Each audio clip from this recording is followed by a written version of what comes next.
64 యోగినిలు కాశీలో ఎలా ప్రవేశించారు అని అగస్త్య ముని స్కందుని అడిగాడు. దానికి స్కందుడు ఈ విధంగా చెప్పాడు. యోగినిగణం తమ దేవతత్వాన్ని కనిపించకుండా తపస్వీనులు లాగా కాషాయ రంగు వస్త్రాలని ధరించి కాశీ నగరానికి ప్రవేశించారు.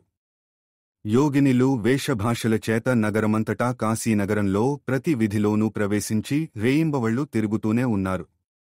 ఈ కాశీక్షేత్రం పరమేశ్వరుని అలౌకికమైన శక్తి స్వరూపం. అందుకే 64 యోగినులు మహాదేవుని ఆనందవనంలో నివసించారు. అగస్త్య ముని మళ్లీ స్కందుని ఈ విధంగా, ఆ యోగినులు ఏ పేర్లతో కాశీ నగరంలో నివసించారు? అడిగాడు. దానికి స్కందుడు ఇలా చెప్పాడు. మునీంద్ర, యోగినుల పేర్లు చెబుతాను, ఆ పేర్లు విన్నవాళ్లు పాపాలన్నీ వెంటనే నాశిస్తాయి.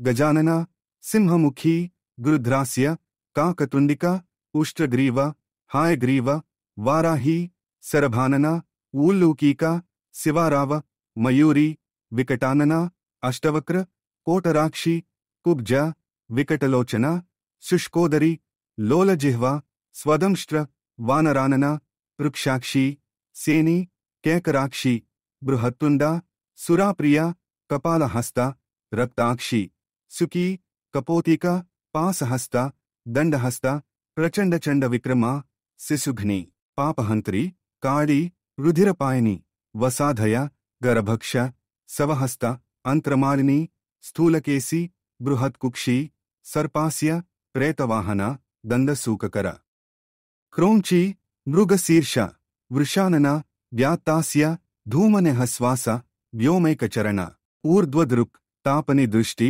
శోషణి దృష్టి, కోటరి, స్థూలనాసిక, విద్యుత్ప్రభ, బలాకాస్య, మార్జరి, కటపూతన, అట్టాటహాస, కామాక్షి, మృగలోచన, మృగాక్షి.